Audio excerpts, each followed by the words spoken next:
Assalamualaikum warahmatullahi wabarakatuh. Perkenalkan, saya Tasya Meza Cikamara dengan NIM 12021949095 dari kelas SI 4301 akan menjelaskan mengenai tugas saya dalam memenuhi mata kuliah Sistem Basis Data, yaitu pada tabel ini saya akan melakukan proses normalisasi dan juga akan membuat diagram ERD.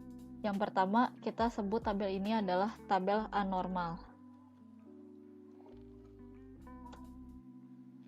Tabel ini disebut anormal karena dia merupakan kumpulan data yang akan kita rekam, dan juga tabel ini itu tidak ada keharusan format. Lakukan tahapan pertama dari normalisasi, first normal form. Jadi pada first normal form ini dia terpenuhi jika sebuah tabel tidak memiliki atribut bernilai banyak atau multi-value atribut, di mana setiap atribut itu dalam tabel harus bernilai autonomik. Jadi kita copy dulu tabel ini, dan karena pada tabel yang sebelumnya ini masih memiliki data-data yang kosong, jadi kita bisa diisi dulu data-data yang kosong ini. Oke, setelah diisi, ini sudah memenuhi dalam first normal form ini. Lalu selanjutnya kita ke second normal form, di mana second normal form ini memiliki ketentuan yaitu setiap atribut yang bukan kunci harus bergantung ke fungsi dari atribut kunci, di mana itu menjadikan pengelompokan dalam tabel-tabel yang relevan. Kita akan melakukan yang namanya functional dependency, di mana itu jika dan hanya jika setiap nilai X itu berhubungan dengan nilai Y, di mana itu yang berarti X itu secara fungsional menentukan nilai Y, atau Y secara fungsional juga bergantung kepada X. Jadi pada second normal form ini kita akan menentukan functional dependency. Pada functional dependency yang pertama, memilih NIM.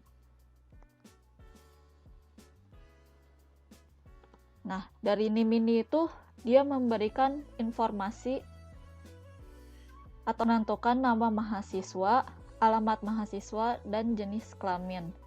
Tetapi kita lihat dulu apakah benar NIM itu memberikan informasi mengenai nama mahasiswa, alamat mahasiswa, dan jenis kelamin. Misal yang pertama, NIM 130114017 ini dengan nama mahasiswa Tiara, apakah alamatnya sama? Ya, sama, dan jenis kelaminnya juga sama. Begitupun juga dengan NIM yang berbeda, apakah nama mahasiswanya sama?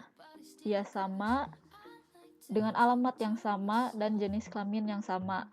Begitupun juga dengan yang terakhir. Jadi NIM itu memberikan informasi nama mahasiswa, alamat mahasiswa, dan jenis kelamin. Lalu untuk fungsional dependensi yang kedua, yaitu kode dosen. Kode dosen ini memiliki informasi atau menentukan nama dan alamat. Jadi dari kode dosen ANG apakah dan nama dosen Anang apakah selalu sama? Jawabannya iya, dan alamatnya juga sama, yaitu Bandung. Untuk kode dosen lain juga sama, dari kode dosen JDK, Judika, Tasikmalaya. Dan MAA dengan nama Maya dan dengan alamatnya Bogor. Jadi dari kode dosen ini dia memberikan informasi nama dosen dan alamat dosen.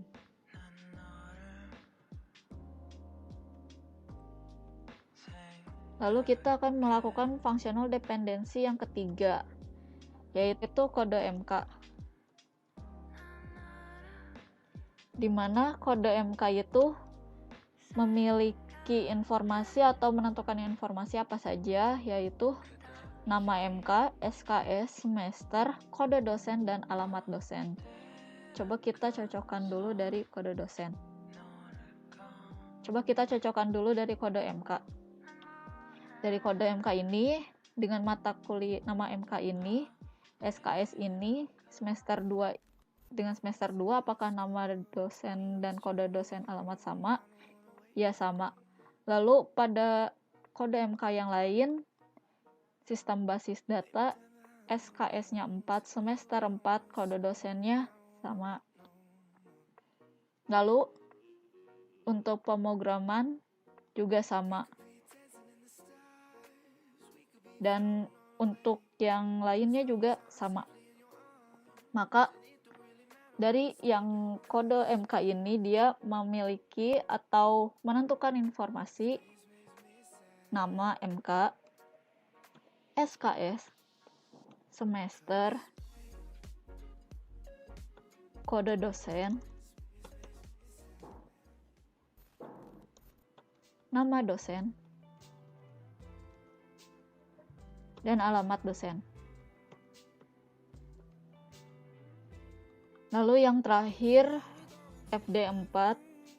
Jadi di FD4 ini, karena di antara semua tabel terdapat satu yang belum, yaitu NSM. Jadi NSM ini tuh dia ditentukan dari NIM dan kode MK.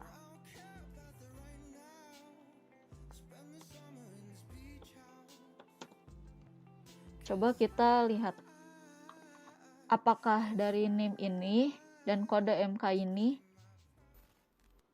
dia memiliki nilai ini. Dengan NIM yang sama, mata kuliah yang berbeda, dia juga memiliki nilai yang berbeda. Maka ia termasuk.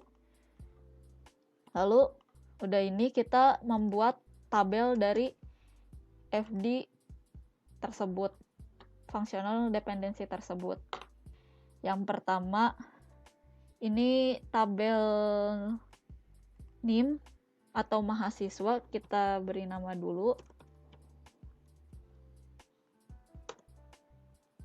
Yang terdiri dari NIM, nama mahasiswa, alamat mahasiswa, dan jenis kelamin.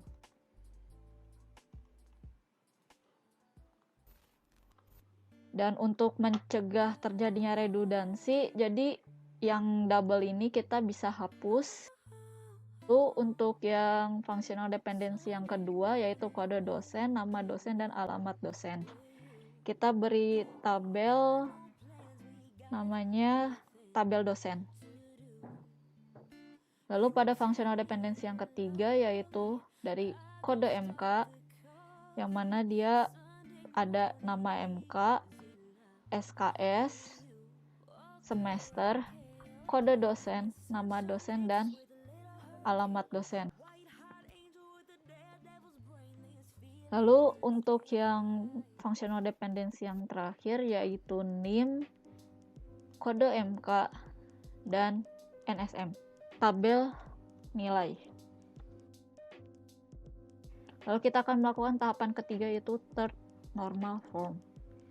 Yang mana third normal form ini dia akan memenuhi dari tabel yang kedua, yaitu second normal form ini, yang mana atribut bukan kuncinya tidak memiliki ketergantungan transitif terhadap kunci yang utama.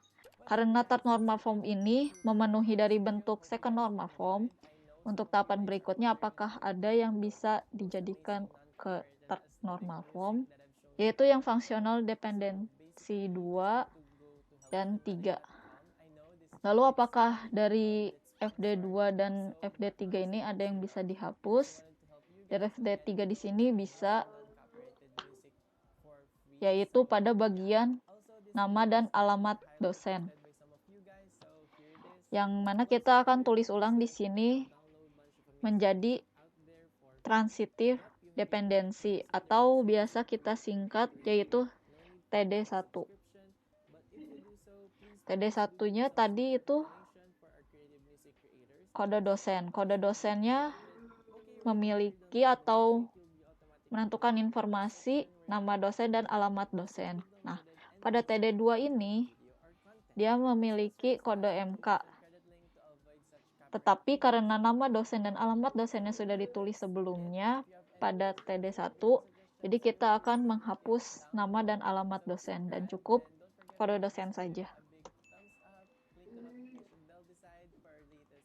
Nah, sesudah itu, maka kita buat ulang lagi tabelnya berdasarkan yang sudah dibuat pada second normal form. Yang pertama dari mahasiswa, karena tidak ada perubahan. Jadi pada tabel MK yang sudah ditransitifkan itu, dia menghapus nama dan alamat dosen. Jadi yang bagian ini kita hapus dan cukup kode dosennya saja.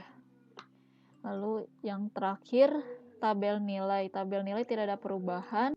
Berdasarkan tabel yang sudah sebelumnya kita buat, untuk membuat diagram R ini, maka yang pertama kita akan menentukan entitas dulu. Jadi entitas itu merupakan kumpulan objek yang diidentifikasikan dalam lingkungan pemakai yang kemudian dipresentasikan dalam database.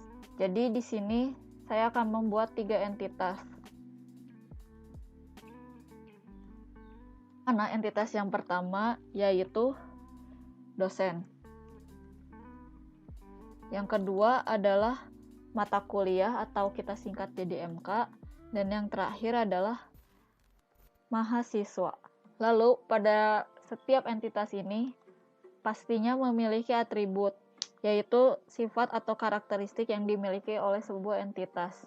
Nah, dari mahasiswa ini berdasarkan tabel yang sebelumnya kita sudah buat, terdapat 4 atribut. Yang pertama yaitu nama mahasiswa, NIM, alamat mahasiswa, dan yang terakhir jenis kelamin.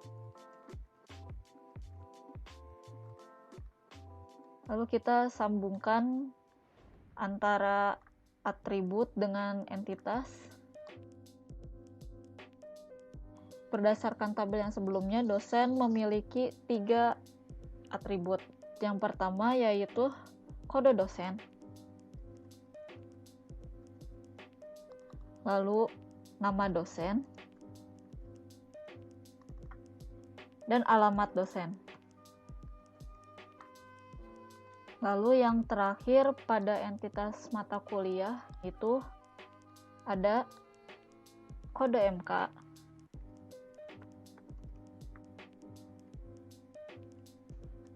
lalu yang kedua ada nama MK, SKS, dan yang terakhir semester.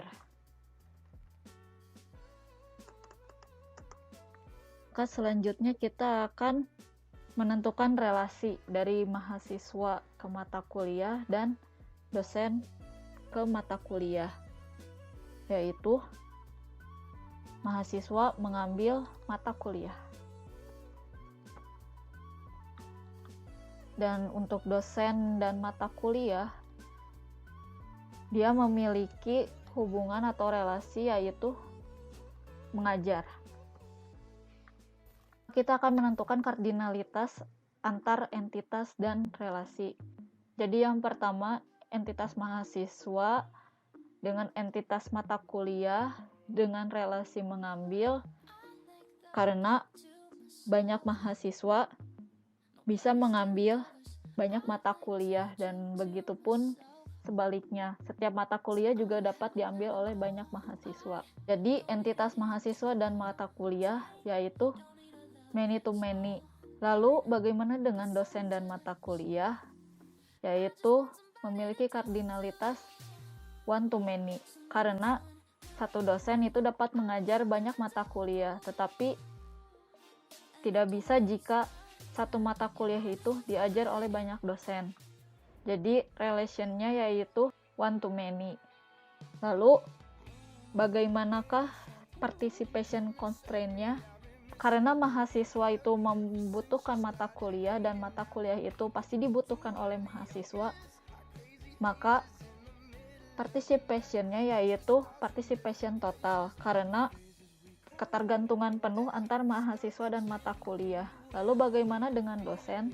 Dosen pun juga sama, yaitu karena dosen mengajar mata kuliah dan mata kuliah juga diajar oleh dosen, yaitu memiliki ketergantungan satu sama lain. Jadi kedua-duanya memiliki partisipasi total.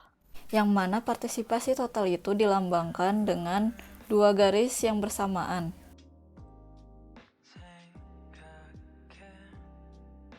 Dan yang terakhir yaitu atribut nilai, karena nilai itu diambil dari NIM dan kode mata kuliah pada tabel sebelumnya, jadi pasangkan di relationnya yaitu mengambil.